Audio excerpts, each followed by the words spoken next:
যে টাকায় এখন ঢাকায় 1 কেজি আলু বা 1 লিটার তেল কেনা যায় না, সেই সামান্য টাকায় মাত্র 50 টাকায় কেউ রাত কাটিয়ে দিচ্ছেন এক ভিন্ন রকম অভিজ্ঞতায়। রাজধানীর বুকে বয়ে চলা বুড়িগঙ্গা নদীর এক কোণে সদরঘাট লঞ্চ টার্মিনালের কাছেই ভাসমান কিছু আবাসিক হোটেল রয়ে গেছে আজও, যেগুলো শহরের অনেকেই জানেন না। এই হোটেলগুলো আসলে ভাসমান লঞ্চ, যার কোনো ইঞ্জিন নেই, গন্তব্যও নেই, ঘাটে বাঁধা, অথচ জীবন চলে একেবারে ছন্দময়ভাবে। দিন শেষে এ যেন নির্জন কোনো দ্বীপে পৌঁছে যাওয়া, যেখানে নদীর ঢেউ আর টিনের চালের বৃষ্টির শব্দে গড়ায় গভীর রাত। শীতের রাতে নদীতে ঢেউ কম থাকে, আর বর্ষায় বৃষ্টির শব্দে ভিজে ওঠে মন। কোনো কোনো রাতে পাশ দিয়ে যাওয়া লঞ্চের ঢেউয়ে দুলে ওঠে এই হোটেলগুলো। অবারিত বাতাস আর হালকা দুলুনির মাঝে এক প্রকার ফ্রি রোমান্স উপভোগ করেন এখানে থাকা মানুষগুলো। অনেকে বলেন এখানে থাকা এক প্রকার নেশার মতো।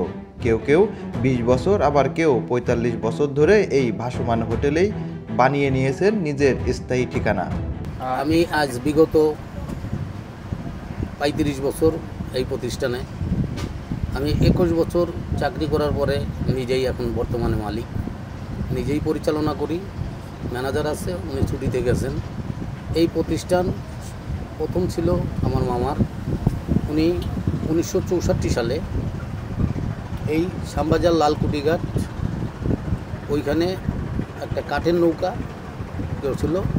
71-এ দেশ স্বাধীন হয়েছে, 74-এ আমাদের এই ফরিদপুর বোর্ডিংয়ের ট্রেড লাইসেন্স পাইছি, সরকার অনুমোদিত, বিআইডব্লিউটি, মেজর শফিউল্লাহ সাহেবের আমলে। এই হোটেলগুলোর সবচেয়ে পুরনোটি হলো শরীয়তপুর মুসলিম হোটেল। বাবুবাজার ব্রিজের নিচে তাকালেই দেখা মেলে লঞ্চ আকৃতির 5টি বাড়ি, যেগুলো আদতে হোটেল।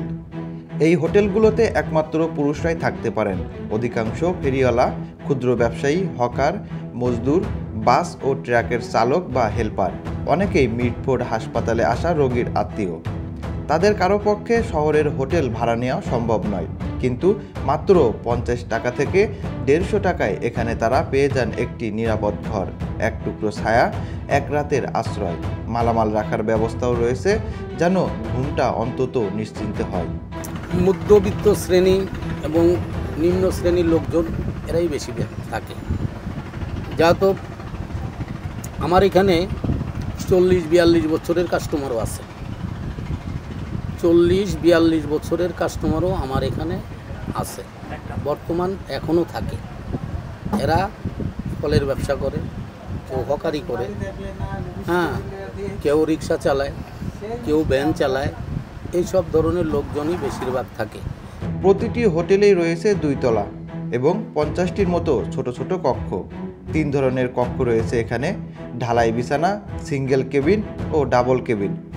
এছাড়াও এখানে আছে বিদ্যুতের ব্যবস্থা, পানির ব্যবস্থা।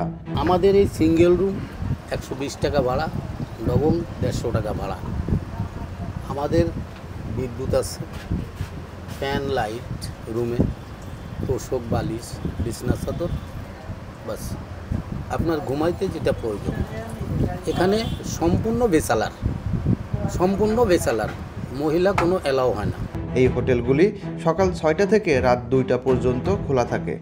এই ভাসমান হোটেলগুলোর নিছক ঘুমানোর জায়গা নয়, বরং বহু মানুষের জন্য এটি জীবনযুদ্ধের অবসানে মাথা গোঁজার জায়গা। কোথাও আর জায়গা না পেলে এখানে এসে যেন একটু দম নিতে পারেন তারা। ভাসমান হলেও এই হোটেলগুলো কারো কারো জীবনে হয়ে উঠেছে সবচেয়ে স্থায়ী ঠিকানা।